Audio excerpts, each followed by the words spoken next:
Ya comienza Argenplata. Julieta Tarrés en Neura 897. Muy buenas tardes, ¿cómo están? Una vez más acá al aire en Argenplata. Hoy trajimos un tema para debatir respecto de la educación financiera, pero ahora ya no solo los adultos, o no solo están involucrados los adultos, sino también van a estar involucrados los jóvenes, principalmente los adolescentes, pero también los menores, que hoy, no sé si están al tanto, pueden no solamente tener cuenta bancaria, sino también una cuenta comitente con un tutor al lado, pero pueden tener una cuenta comitente al fin e empezar a invertir. Esto es básicamente una copia idiosincrática de lo que pasa en otros países, como por ejemplo Inglaterra, Estados Unidos, en el que en esos países hay chicos que aprenden a ahorrar para poder invertir en cosas que consumen en el futuro. Entonces es una forma de empezar a entender cómo funcionan las finanzas y luego no tienen estos problemas. Hoy tenemos 3 invitados. Vamos a primero hablar con uno de los fundadores del Club de Finanzas de la Universidad de La Plata, que se toma el trabajo de dar clases en colegios y ahora nos va a contar un poco cómo es esa tarea, que para mí debe ser arduísima, porque está haciendo la tarea que debería estar haciendo el Estado o la educación pública que hoy no hace, y los padres. ¿Por qué? Porque los padres no es por mala voluntad que no educan a sus hijos, es que tampoco tienen la educación suficiente como para enseñarles a los hijos el proceso que va desde el ahorro hasta la inversión.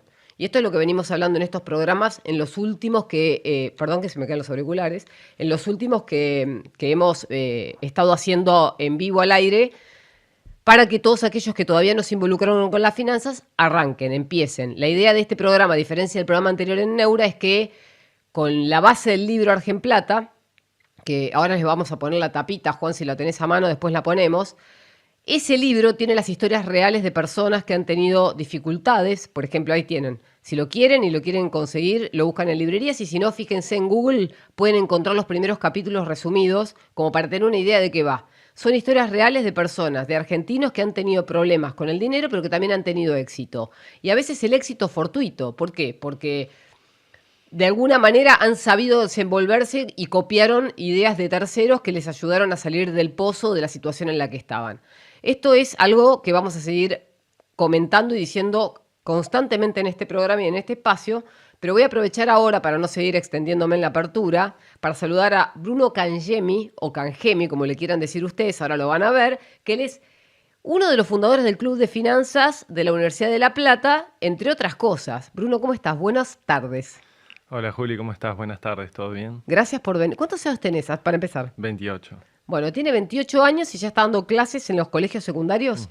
Sí, también damos en la universidad, pero bueno, particularmente uno de los objetivos del club es difundir la educación financiera en un contexto actual que es totalmente necesario. Bueno, yo te traje cifras y traje un informe interesante que podemos compartir a la audiencia, pero analizar en vivo, si te parece. Buenísimo. La primera pregunta es, ¿cómo te formaste vos para poder dar hoy clases, no solamente a chicos que están empezando, sino también a alumnos de la universidad? Ok. Es bastante, o sea, lo que pasa, la particularidad es que en la Facultad de Ciencias Económicas, la Universidad de La Plata, si bien tenemos una formación de grado que conocemos varios aspectos de cómo administrar empresas y demás, Claro. Quizás nos quedamos un poco cortos en la parte más práctica de la realidad de cómo utilizar esas herramientas financieras. Las herramientas que usa domésticamente una familia. Exacto. Claro. Entonces nosotros comenzamos a realizar una serie de charlas donde difundíamos estas herramientas, que nosotros en la práctica, yo trabajo en una empresa, una consultora, donde enseñamos a nuestros clientes a hacerlo, y dijimos, bueno, esto es necesario que lo conozcan los alumnos, que somos como fomentadores de esta cultura, ¿no? Como profesionales de ciencias económicas. Bien. Y así comenzamos dando un seminario solo para alumnos de la universidad y vimos que iba en aumento y también fundamos este club, que la idea es difundir información financiera tanto a personas que estén dentro de la universidad como personas ajenas a la universidad. Bien, ¿y el Club de Finanzas es un club de personas que están vinculadas al mercado de capitales o son personas que están interesadas en las finanzas en general? Y ambas. La verdad es que muchos de las personas están interesadas en el mercado de capitales, es por ese lado que nace, pero después se va diversificando y somos más de 40 personas dentro del club. Tenemos una sección, por ejemplo, de programación en finanzas, está bueno. algunos cursos, así que es bastante amplio Sí. el espectro. Si hay alguien que está escuchando y dice, quiero participar del Club de Finanzas de la Universidad de La Plata, porque hay clubes de finanzas, ahora lo vamos a contar, en distintas universidades del país, ¿puede participar? Sí, obvio. ¿Cómo se suman? Y Vamos a empezar por ahí. Tenemos un canal de YouTube Dale. donde pueden consumir el contenido. Tenemos también redes sociales como Instagram o LinkedIn, Bien. que compartimos mucho por ese medio también. Y si no, de forma más activa, acercarse a la facultad o escribirnos por esos medios si quieren tomar un rol más protagonista y ayudarnos de forma voluntaria a llevar este proyecto adelante. Bien, excelente. Esto es completamente gratuito, es como una ONG. Sí, claro. Sí, Bien, sí. ahí tienen, siempre que me preguntan cómo arrancar, aprender a invertir o cómo empezar a entender el mundo de las finanzas, el Club de Finanzas puede ser una introducción, una ventana de oportunidad para entrar. Después entiendo que BDI, que vos trabajas con Mariano Ricciardi ahí, tiene un curso gratuito que él me dijo que subió a YouTube a través de diapositivas. Sí, es un curso que otros asesores quizás hasta lo pueden vender y demás. Es un curso que es de calidad y similar también al seminario que damos para alumnos de la facultad, un poco también con algunos conceptos básicos como para bajarlo a tierra, pero que también está en YouTube y es un buen punto de partida para aquellos que quieren introducirse y mejorar o profundizar sus aspectos en finanzas. Bien, es interesante. Quiero compartir con ustedes un informe, porque para hacer este programa me estuve dateando. Bruno, te cuento la verdad, yo no soy un buenísimo. especialista en el tema de la inclusión financiera en jóvenes.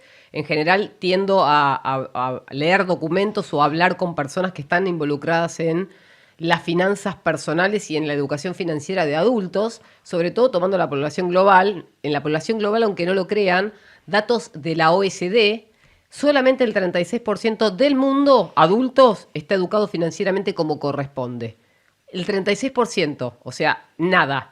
El resto se defiende como puede y eso no incluye la bancarización, porque acá hay un error de concepto cuando hablamos de educación financiera o inclusión financiera respecto a la bancarización.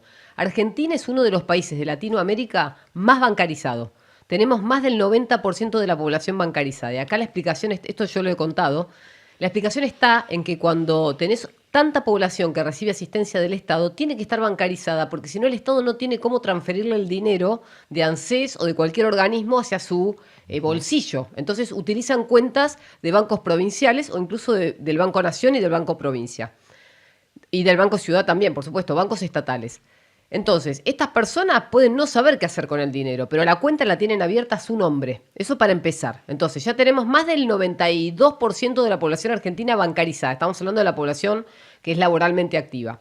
Luego, ¿qué hacen estas personas que están bancarizadas pero que no tienen la habilidad para utilizar herramientas digitales? Cada vez más se avanzan las herramientas digitales, pero se usa mucho el efectivo. Bueno, sacan el dinero por caja o por cajero y lo utilizan cash. Claro. Entonces, están no sabiendo defenderse en este caso de la inflación. Sí, tal cual. ¿Eso lo ves vos? Sí, y además hoy escaneando un DNI, sacándose una selfie, puedes abrir ya una billetera virtual que también te habilita para realizar ciertas operaciones financieras, como por ejemplo, no sé, suscribirte a un fondo como una inversión, comprar dólar MEP. Entonces, cada vez está más accesible esta posibilidad y esto no se lleva a la vez con un aumento de la educación financiera. Entonces ahí es donde surge esa fácil accesibilidad a estos medios que hace 10 años, por ejemplo, para suscribir un fondo tenías que firmar un contrato y era mucho más sofisticado. Era más engorroso, tal cual. Y hoy lo puedes hacer desde cualquier medio, pero no está acompañado con un contexto de educación financiera que le brinda a los jóvenes que hoy pueden acceder a estos medios las herramientas para hacerlo de forma correcta. Bien, acércate más el micrófono a vos. No, o como quieras. Vos pensás que yo lo puedo mover y ponérmelo ahí. Ahí sería mi centro. Yo me lo pongo ahí, le hablo directo y se escucha mejor. Si le hablas más cerca, la gente no nos va a insultar. Ah, buenísimo, no hay problema. No. Bueno, entonces, ¿qué dice este informe? El primer dato es lo que les dije del OECD. Ese es un informe global. Ahora encontré un informe que habla sobre adolescentes y finanzas y tengo una primera placa que tiene un gráfico con un montón de información que podemos analizar con Bruno. Mira, Bruno, esto. Lo que dice este gráfico, que es el resumen de un informe que tiene como resultado lo que dice al pie del informe: 7 de cada 10 jóvenes creen que la educación financiera es la materia más relevante que podrían recibir en la escuela. ¿Vos recibís esto de los alumnos? Sí, sí, lo vimos después de cada charla que dábamos. Comenzamos dando charlas en el aula magna Mariano, referentes del mercado, Sí. y se acercaban los chicos, tanto en la universidad como después cuando lo dábamos en colegios, comentándonos lo interesados que estaban en esta temática, y bueno, fue una de las causas por las cuales fundamos el club y hicimos tanto hincapié en esta temática. Bien. Entonces, ese resultado es el resultado de una encuesta que se hizo entre el año 22 y en el año 24 con más de 1.470 muestras. Estas son preguntas a personas jóvenes que van entre, creo que 14 o 16 años, ahora les digo exactamente, hasta 19. La idea es agarrar una generación o si querés, un pedacito de lo que sería una franja etaria de jóvenes adolescentes. Esa sería la idea. ¿Qué resulta de este informe? Que el 51% usa billetera digital y el 22% usa tarjeta de débito. La tarjeta de débito en algunos casos es porque o ya están trabajando y tienen una cuenta sueldo, o los padres le extienden una tarjeta de débito de una cuenta familiar. Okay. Entonces ahí tenés dos datos principales. El tercer dato dice que el 17% tiene cuenta bancaria. Vos fijate el dato, pueden tener tarjeta de débito que puede estar asociada a una billetera o a Mercado Pago, por ejemplo, pero no tienen cuenta bancaria. Solamente el 17% tiene cuenta bancaria. Y el otro dato es que el 10% tiene una tarjeta de crédito propia, ¿no? Claro, Eso sí. es otro dato. Sí, hoy la particularidad es que muchas billeteras virtuales ya te permiten cierto financiamiento, pedir un préstamo que no son muy convenientes y son como productos sustitutos de las tarjetas de crédito, que Sí. también es un poco peligroso porque vos solamente escaneando tu DNI, tu rostro, ya podés acceder a un préstamo que es bajo, pero bueno, que Claro. va generando ya una cultura de la deuda, que si no la llevamos con educación financiera puede generar a la larga inconvenientes. Bueno, más datos. Esto no lo van a ver todo en la placa porque yo también tengo acá parte del resumen, entonces para no ser tan engorroso en pantalla les estoy mostrando algunas cosas. 7 de cada 10 encuestados cree que la asignatura escolar dice, ¿no? Porque leo de lejos, leo mal, más relevante para su futuro es la educación financiera y económica. Y 1 de cada 4 estudiantes siente confianza con respecto al manejo de su dinero. Porque acá está la clave. Yo leí este informe y después leí otros papers relacionados con este mundo, este micromundo de las finanzas dentro del mundo laboral, que son los jóvenes que salen del colegio y se meten en el mundo laboral, perdón, que están acostumbrados a que los padres le hayan dado como por ejemplo el dinero para gastar todos Sí, los... la mesada, La ¿no? mesada. Exacto. No me salía la palabra. Perdón. Entonces se lo daban en efectivo. No lo sabían administrar. Claro. ¿Vos qué ves? No, es un buen ejercicio para iniciar, tener esta gestión temprana del dinero y aprender a manejarse. Es interesante este tipo de prácticas, pero bueno, vos señalás la particularidad de que se lo den en efectivo y no en billeteras virtuales o bancarias. Claro, lo que decía el informe es que últimamente lo que pasa es, perdón, que estoy tomando mate y no tengo agua. Ahí voy, no me voy a morir, no se preocupen. La particularidad es que con el tiempo, después de la pandemia, las billeteras tomaron como mucho envión. Empezaron a tener cada vez más relevancia. Entonces, lo mismo que el padre le daba en efectivo al hijo, ahora se lo transfiere. Exacto. El problema es que no le enseñaste primero de dónde sale el dinero y cómo cuidarlo. Sí. Entonces, tenerlo en efectivo, tenerlo en la billetera te va a dar una compensación que es la tasa, que por ahí no es suficiente, pero es una recompensa a la inflación. El dinero en efectivo no. Claro. Eso lo aprendieron, porque saben que teniendo la cuenta abierta con dinero ahí, Tenés la van a cuenta. tener la posibilidad de no perder plata respecto al poder de compra. Pero eso no quiere decir que el chico no lo gaste igual que si lo gastase en efectivo, Sí. ¿no? Entonces, la conclusión de este informe, que es lo que a mí me impactó, es que a diferencia de lo que uno cree que entre el 2021 o 2022 hasta la fecha, la penetración de las billeteras digitales podría haber generado una mayor inclusión financiera en jóvenes de clase baja y clase alta, e incluso una mejor y de más calidad educación financiera, hizo todo lo contrario, hizo un retroceso. Y ahora miré este dato. Esto lo hizo Junior Achievement Argentina con un centro de evaluación de políticas públicas de la Universidad Torcuato Di Tella. Ajá. O sea, es un informe que está hecho con cierto rigor científico, con estadística. Y lo que dice es que la inclusión financiera juvenil en Argentina cayó, escuchen este dato, de 41% a 9% entre el 22 y el 24. Todavía no tenemos datos de este año, 25. Y yo me pregunto por qué, porque intuitivamente lo que uno pensaría es que si vos tenés una billetera digital y vas a usar el dinero que podés ver en una pantalla y después tenés los cómputos o si querés el registro de todos tus gastos, podrías tener un aprendizaje de cómo consumís y ser más ordenado.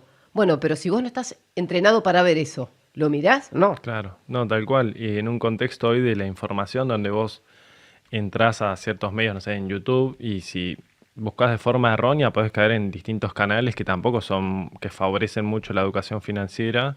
Entonces también entramos en un contexto que principalmente mayor acceso a estos mecanismos como billeteras virtuales, distintos medios de difusión financiera que en realidad lo que hacen no es educar, sino, no sé, algunas hasta fomentan esquemas piramidales, podría decirse, Claro, ¿no? ahora vamos a ir a eso. Sí, es muy Entonces- importante este dato porque vos habrás visto de todo. En el colegio secundario no solamente ves la falta de educación y la falta de inclusión, sino que también ves cómo se usa el dinero como un medio para el entretenimiento. En este Sí, caso, sí, no tal solamente los videojuegos. Los videojuegos llegaron para hacer un negocio. Los padres le dan plata a los chicos y los chicos juntan dinero para poder comprar Sí, una activos, skin, claro, sí. activos, le digo yo, en el mundo virtual, en el Tal cual. metaverso. Sí, sí, ¿no? sí, tal cual.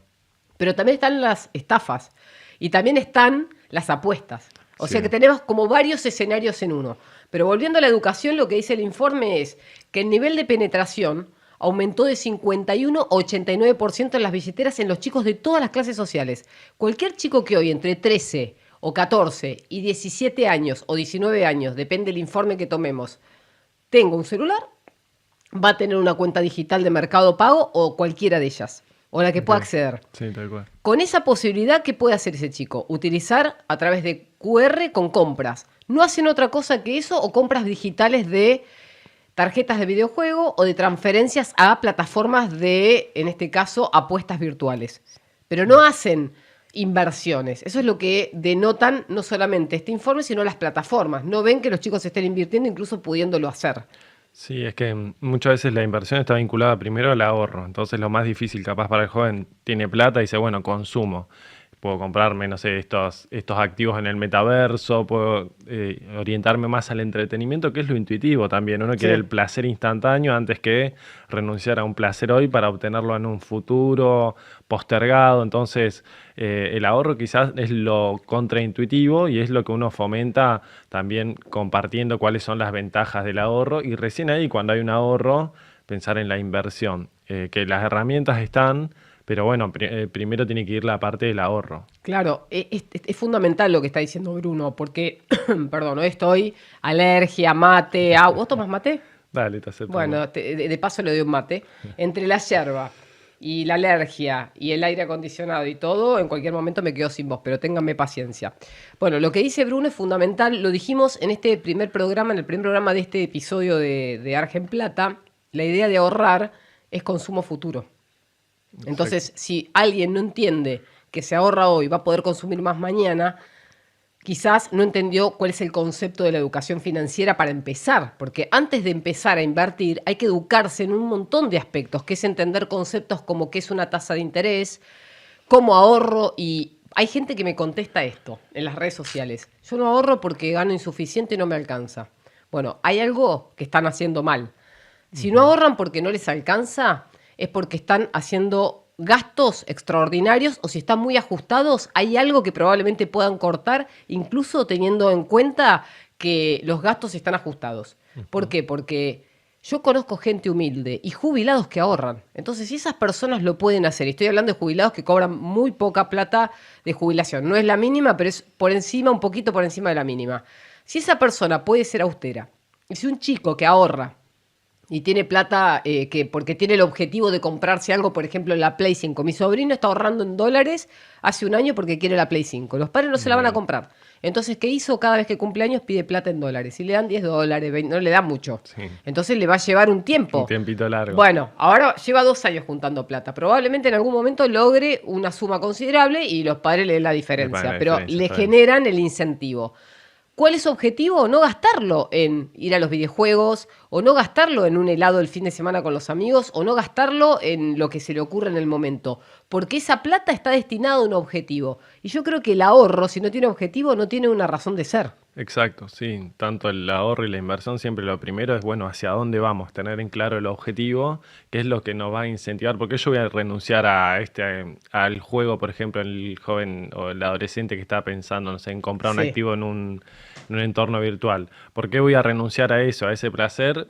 Todo tenés que tener en claro algo que tenga la suficiente fuerza, como por ejemplo, no sé, el objetivo de tener la PlayStation en este caso, para poder contrastarse y que te genere ese incentivo a renunciar al consumo. Y cuando vos das clase, ¿cómo los convencés de ese? Porque estamos en un país particular. Este país ahora está bajando la inflación, pero este país siempre tuvo inflación, o al menos toda esta generación nació y vivió con inflación. Tal ¿Cómo cual. convences a un chico de que ahorre sabiendo que los padres no lo hacen porque tienen un consumo relegado y encima priorizan el consumo porque saben que el precio de mañana va a ser más alto que el de hoy?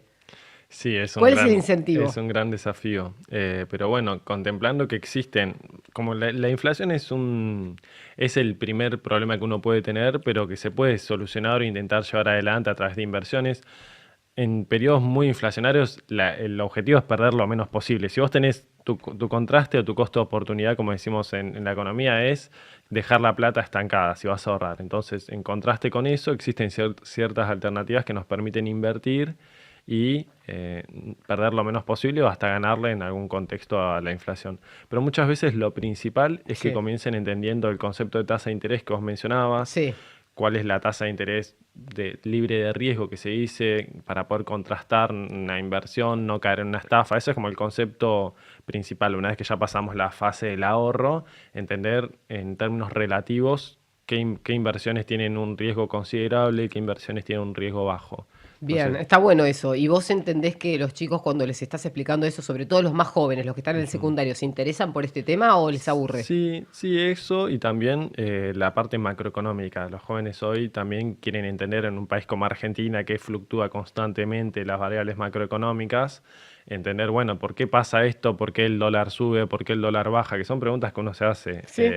En general. ¿Pero te las hacen a vos en clase? Y sí, Mirá. participan preguntando estas cuestiones básicas. Ya te digo, algunos, como nuestras charlas van los que están más interesados en la temática, que son chicos que capaz tienen 16, 17 años y ya invierten en criptomonedas. Claro. Entonces hay un público bastante selecto en Bueno, esto. espera, te voy a compartir más información de este informe, valga la redundancia, porque es interesante.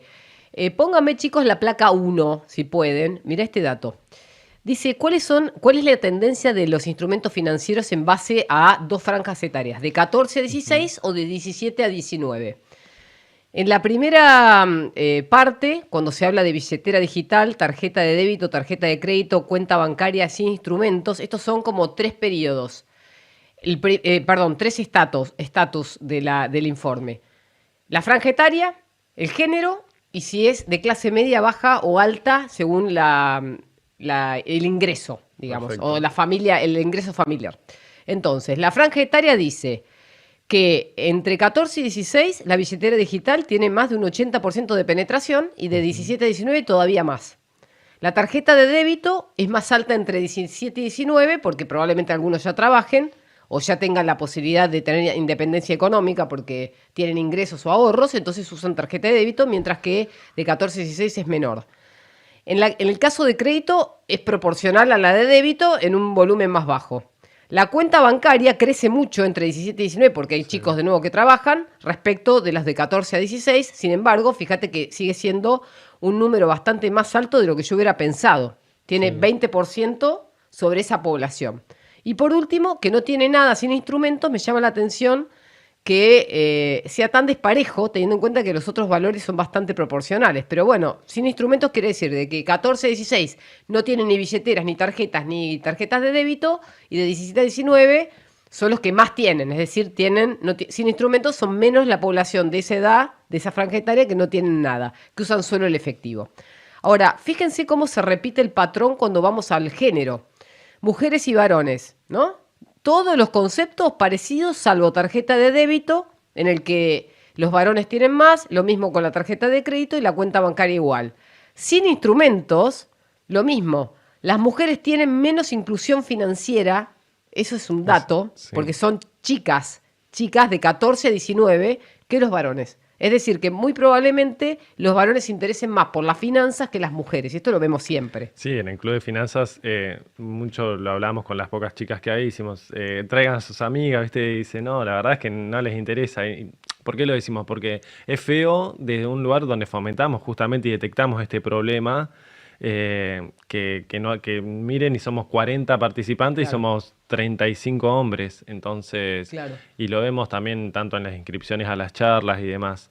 Pero bueno, nos pasa históricamente, a mí me pasa en mi casa, mi padre era el que se encargaba de manejar la plata y es como un Claro, es como- legado que ha quedado sí, que a es poco cultural. es cultural, es un tema cultural. Es como el varón maneja y administra el dinero de la casa, la mujer se dedica, también puede generar ingresos, pero se dedica a otra cosa.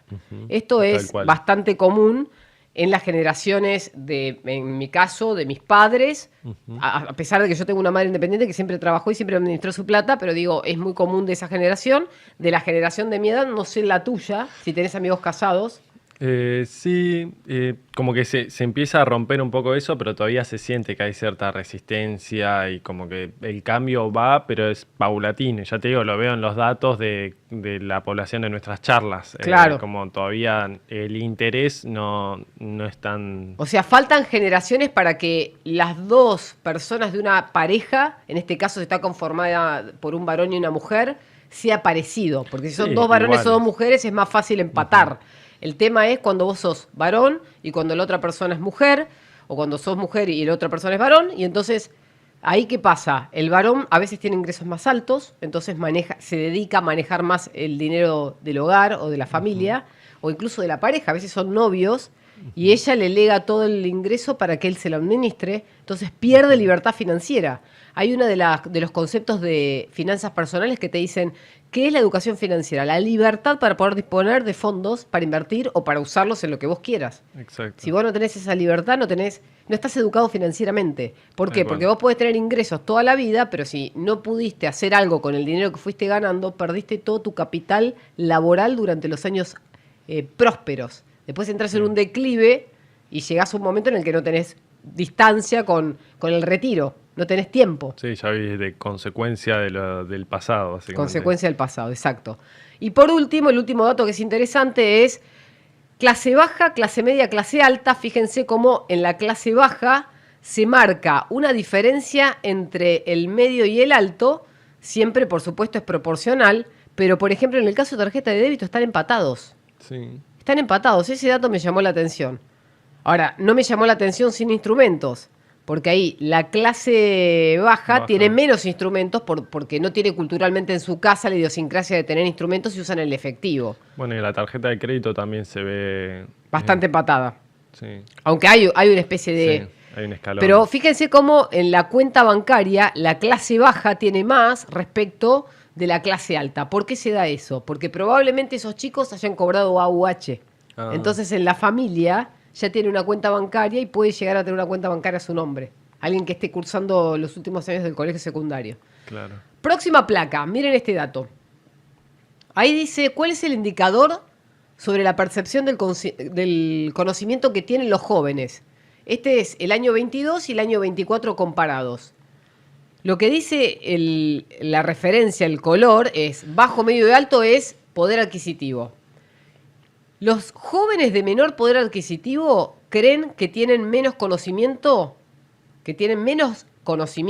digo bien, Sí. que la clase media, la de ingresos medios y alta. La de clase alta cree que tiene Más conocimiento. más conocimiento. La clase media que tiene más conocimiento, menos conocimiento que la clase baja, y la clase baja dice tener, mirá, es una rareza. Ujú. Y en el 24 pasa algo parecido, manteniendo las proporciones, pero ahí se empatan la clase media y la clase alta. Sí, como que la clase media disminuyó un poco. Claro. Empezó a perder percepción de que tenía conocimiento porque a medida que avanza la tecnología, no hacen el catch-up.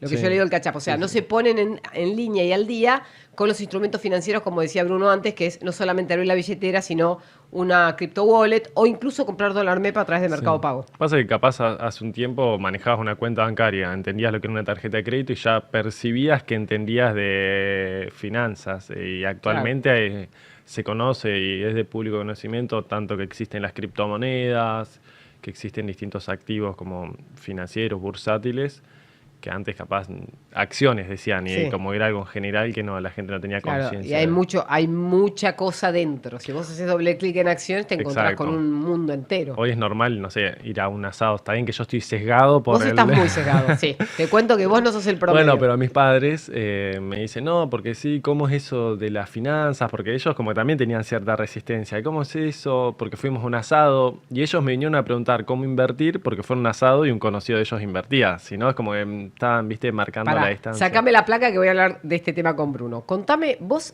te involucraste, empezaste a hacer ciencias exactas en La Plata. Ciencias económicas. Económicas, Exacto. perfecto. Entonces, te involucraste con un mundo que no conocías. Ujú, sí. Tus padres, nada que ver con el Yo mundo soy financiero. nacido en Río Gallegos, en Santa Ah. Cruz. Entonces me vine a estudiar a La Plata y...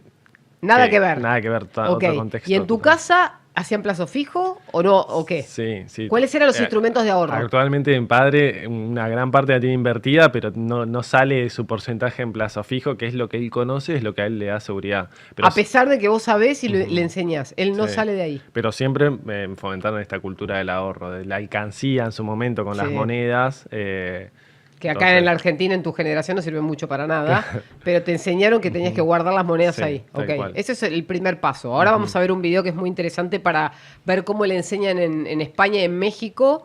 Hay fundaciones que se dedican a esto. En las escuelas esto te va a servir a vos, después te lo paso para que des clase. Buenísimo. Cómo les enseñan el valor del dinero. Pero volviendo a tu caso, o sea, vos me estás contando que a pesar de que en tu casa son austeros y ahorran, Sí. no se animan a invertir. Y vos ya diste el primer paso. Exacto. sí. Entonces, cuando diste el primer paso y tuviste éxito, tus padres dijeron, bueno, vamos a Sí, invertir nosotros después de también. un buen rato de allá estar invirtiendo, de estar trabajando de esto, mis padres dijeron, bueno, ¿qué es eso de que te estás dedicando? Porque para ellos era timba y es la realidad. El para casino, me ellos- dice, sí. Sí, para ellos era como, no, eso, bueno, eso es lo que andás vos, ¿viste? Como no querían En lo que profu- andás vos es como algo ilegal.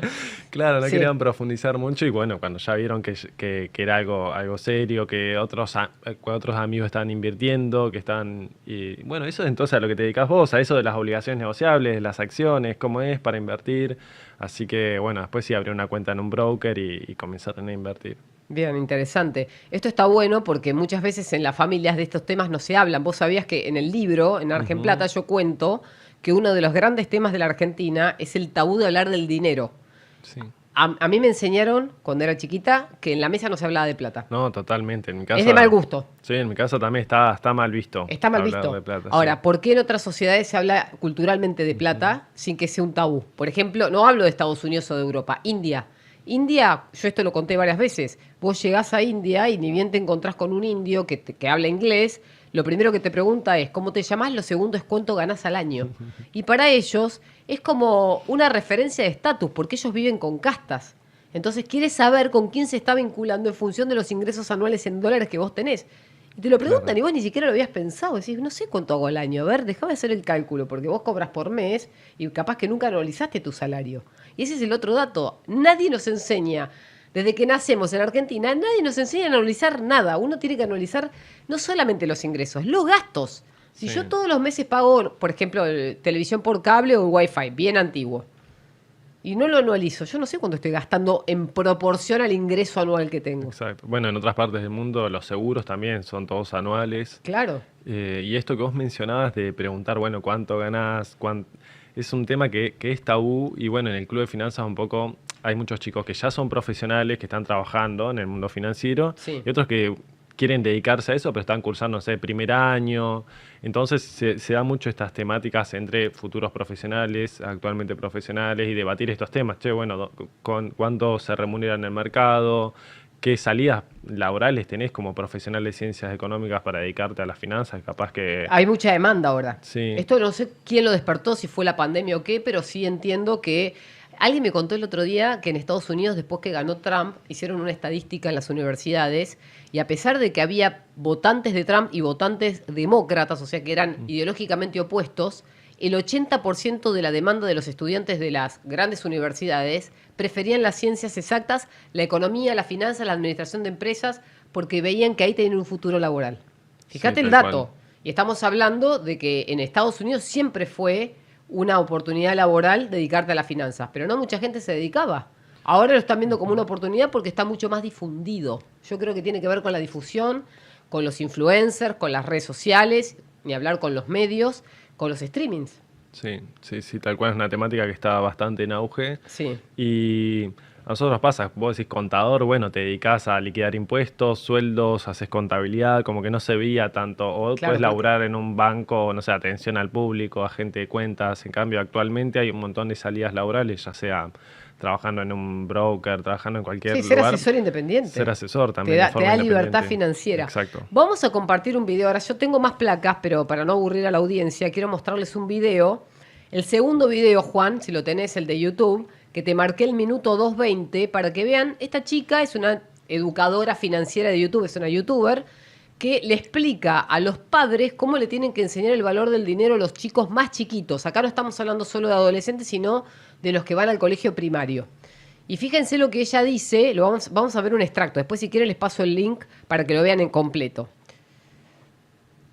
Lo que queremos cuando educamos financieramente a nuestros niños es, primero, que los niños sepan el verdadero valor del dinero. Y esto es algo que la mayoría de padres repetimos hasta la saciedad. No quiero que mi hijo piense que el dinero cae del cielo. No quiero que piense que el dinero cae en los árboles. No valora el dinero. Hago un esfuerzo por montarle la fiesta de cumpleaños. Hago un esfuerzo por comprarle regalos en Navidad y parece que no valoran nada. Siempre quieren más y no tienen en cuenta el trabajo que hay detrás. Pues bien, parte de la educación financiera pasa por eso, por hacerles conscientes del verdadero valor del dinero. Y la segunda clave de esta educación financiera no es otra más que darle las herramientas a tu hijo para que sepa gestionar de forma adecuada el dinero, es decir, enseñarle realmente cómo hacer una buena gestión, cómo tomar mejores decisiones. Entonces, el primer punto para mí es el más controvertido, el cómo hacemos que nuestros hijos sean conscientes del verdadero valor del dinero. Fíjate que muchísimas veces cuando hablamos de educación financiera, hablamos del concepto de paga, y eso siempre genera un poco de debate, paga sí, paga no,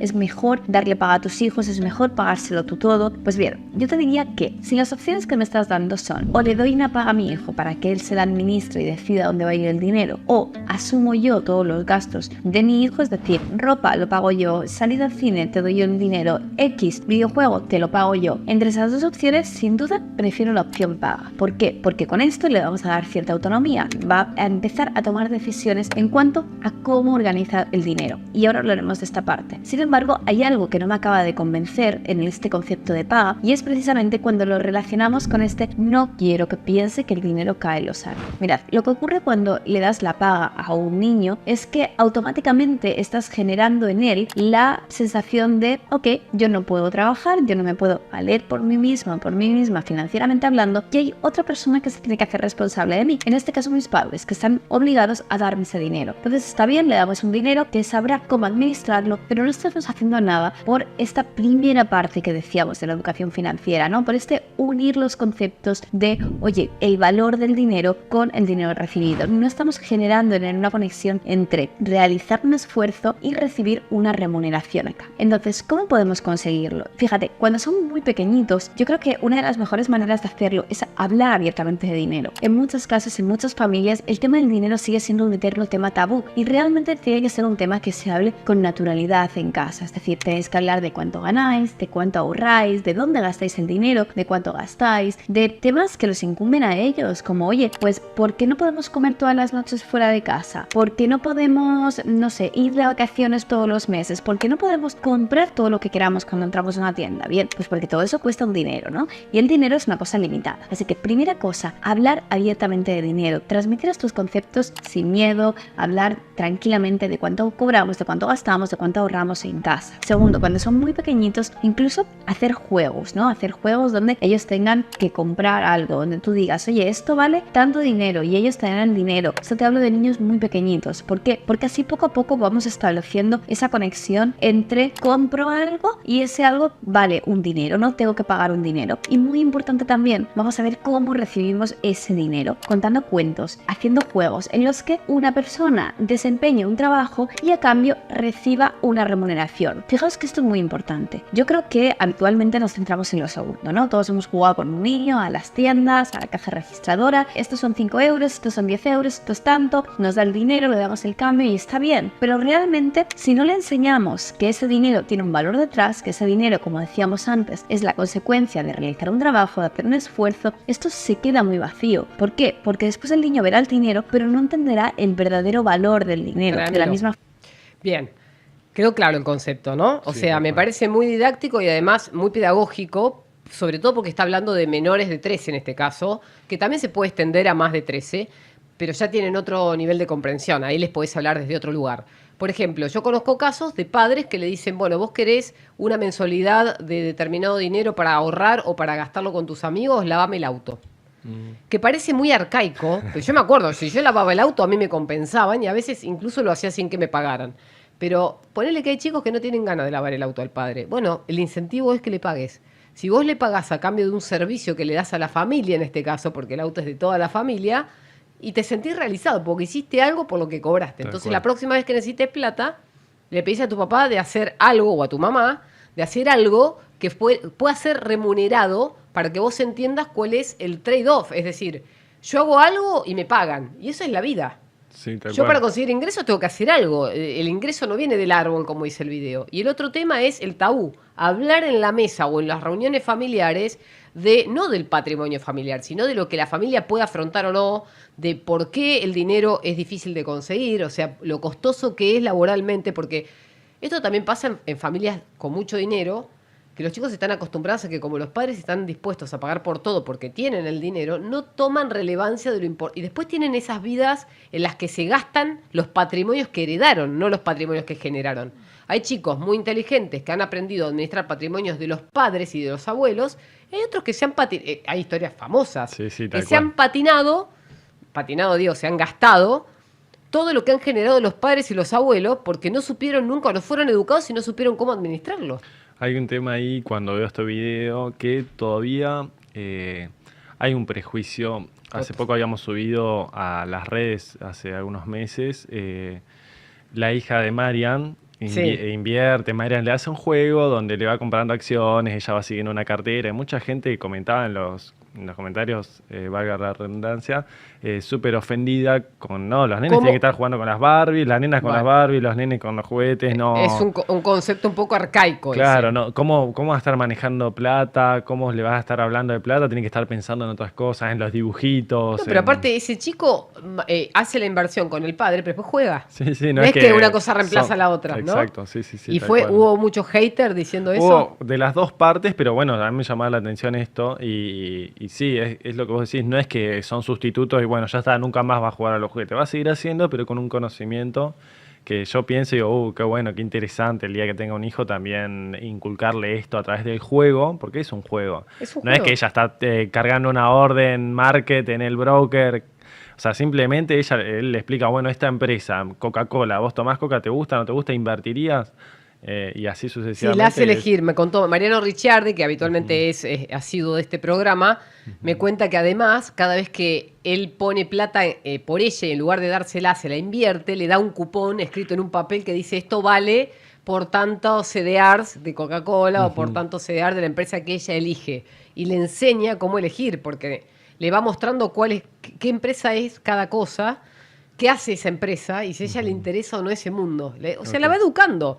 Después la chica puede dedicarse al arte, no sé, pero va a poder tener herramientas que aprendió de su padre que son intuitivas, relacionadas con las finanzas personales y con las finanzas del mercado de capitales. Exacto. Sí. ¿No?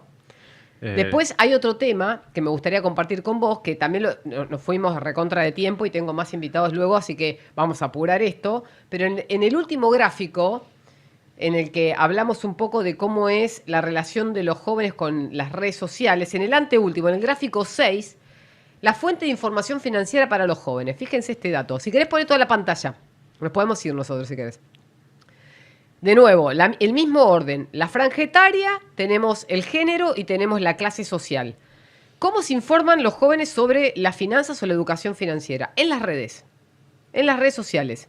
Entonces, los padres son una referencia, son la primera referencia. Internet es la segunda, los docentes es la tercera, televisión y amigos. O sea, televisión y amigos los podemos descartar porque hoy es cada vez menos influyente. Tal cual. Pero los padres e internet es redes sociales también, están concentrados en todo. Si el padre no sabe educación financiera y todo lo recibe de la segunda fuente, internet, no importa si es por franja etaria, por género o por clase social, van a ver que es muy importante lo que consumen, y eso también hay que revisarlo. Ahora vamos a ver un gráfico solo de redes sociales, pero fíjense en el último dato de nivel socioeconómico, cómo los padres tienen más relevancia que en las otras clases sociales, que en el medio y el bajo. ¿Por qué? Porque ahí el padre y la madre probablemente estén más informados que en el resto de los sectores o de los segmentos socioeconómicos. Exacto. Sí. ¿No? Después en los otros en género y en edad se da proporcionalmente, ¿no? Se va dando siempre en escalerita. Pero en el caso de socioeconómico, a nivel de información, los padres son fundamentales en ese aspecto. Ahora, Internet ahí está parejo. Ahí Internet influye tanto en la clase baja, media y alta de los chicos que van entre 14 y 19. Es verdad, sí. ¿No? Bueno, miren la placa siguiente. Y esto lo saqué de un diario internacional. Fíjense este dato. ¿Cómo influyen en la generación Z y en los millennials todo lo vinculado a los consumos bancarios y financieros? ¿No? El último dato no se ve, ahora podemos sacar el título, fíjate, tiene la referencia. La generación Z es el colorado, el millennial es el negro. YouTube, fundamental. Todo canal de YouTube que tenga finanzas va a estar siendo consumido en shorts o en videos largos por esta población. Sí. Siempre teniendo en cuenta esta edad. Y ahí estamos hablando de gente más adulta, no es solamente de los chicos que van al colegio. Porque ahí empezás entre los 18, que ya dejaste el colegio o estás por dejar el colegio y entras a la universidad, incluso gente que está tomando decisiones familiares, porque ya a 42 puedes tener una familia. Exacto, sí. TikTok es la segunda. Vos fijate cómo la generación Z penetra mucho más TikTok, sin embargo YouTube no, porque tiene que ver con un nivel de consumo, con un apego al consumo de esa red. YouTube Tal es más cual. parejo en todo. TikTok penetra más en las generaciones más jóvenes. Facebook penetra más en las generaciones más grandes. Exacto. Instagram está más parejo. Reddit, que es una red que acá es muy marginal, pero que en el mundo es muy fuerte, es parejo. X es parejo. O sea que acá lo que hay que revisar es qué red social usa la persona en la que se informa de finanzas. Y hay que ver cuál es la más seria. Porque vos podés encontrar en TikTok y en Instagram personas de todo tipo y color. Sí, eso pero sí. probablemente los canales de YouTube, como necesitan más contenido o contenido de mejor calidad o más largo, haya mejores influencers. Sí, ¿Qué pensás vos? En YouTube vos podés generar un contenido de calidad, no sé, un video de 30 minutos, de 20 minutos, Claro. donde es casi una clase Exacto. y listas de reproducción de cursos. TikTok vendés con el hook, que son los primeros 3 segundos, Exacto. que tenés que decir algo para que la gente se quede el resto de ese minuto escuchando.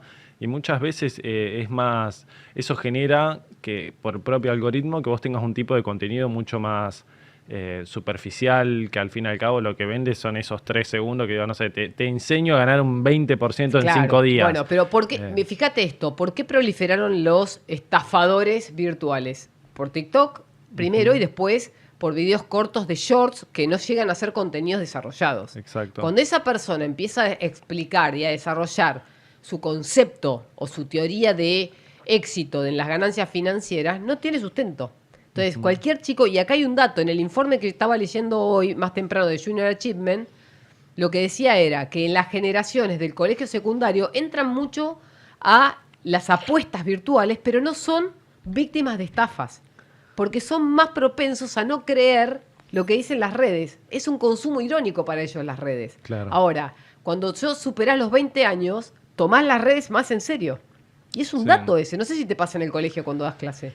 Sí, también otra cuestión es que muchas de lo que consideramos estafas, no sé, si ubicás un contenido que se llama Shadows, que es Sí. un Contale a la audiencia bien de qué se trata, para no dejarlos afuera. Sí, Shadows es un un creador de contenido que es español y se dedica a fomentar un estilo de vida que también tenés que pagar una membresía para poder formar parte de un grupo selecto y al final los chicos lo que terminan generando es una forma de vida donde se genera un desprecio a todos los que trabajan y todos los que viven de una forma distinta a las que viven ellos, pero está vinculado, es una especie de estafa piramidal, por así decir, porque vos lo que vos pagás es una suscripción. Claro. Y nada, hay mucho contenido de eso, de cómo vivir la vida de tu propio jefe, por así decir. Sí. Es el nuevo Kiyosaki. sí, ¿Cómo es sí. Kiyosaki? Es el Sí. nuevo Kiyosaki, pero de las redes sociales muy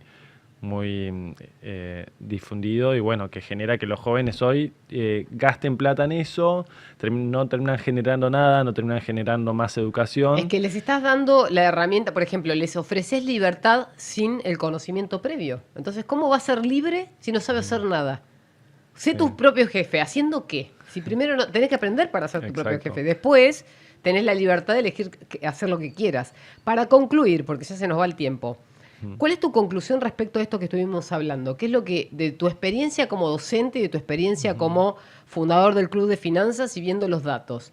¿Qué te parece, cómo está parada Argentina y qué te parece que falta para que más gente se involucre con estos temas y salga de la situación en la que está?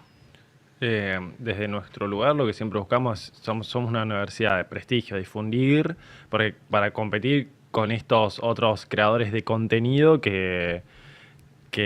y estar un poco a la altura y decir, bueno, si yo tengo que consumir en YouTube un creador de contenido que no sé dónde proviene esas ideas o de una universidad que es de prestigio Claro. y demás, La hacerlo de fuente ese sería. lugar, la fuente. Ok. Y por otro lado, sí, sería ideal que haya en los colegios una materia y el proyecto lo hemos trabajado, estamos trabajando en eso junto con Mariano, pero bueno, es algo difícil porque hoy no tenemos docentes que pudieran dar en todos los colegios del país, por ejemplo, una materia, o de la provincia, una materia de educación financiera. Entonces, primero se tiene que formar eso. No, es que es muy cierto lo que decís. Vos sabés que si vos empezás a dar educación financiera en un colegio y hay un chico que invierte en cripto y hace una pregunta que el docente no sabe, Claro. no solo lo deja expuesto, sino que confunde a todo el resto del alumnado. Sí.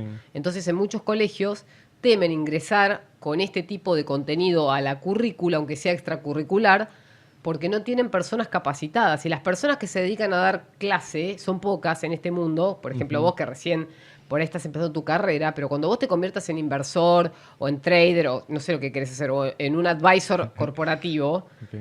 no vas a tener tiempo de ir a la escuela todos los días a dar clase. Por Sí, ahí lo tal haces cual. como una cosa de honoren, pero no va a ser tu métier.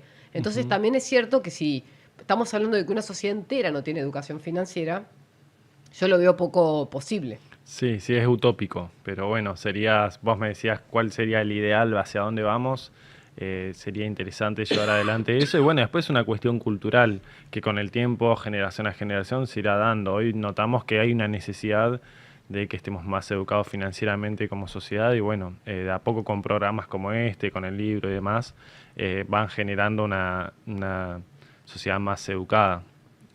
Gracias, Bruno, por venir. Bueno, gracias, Juli.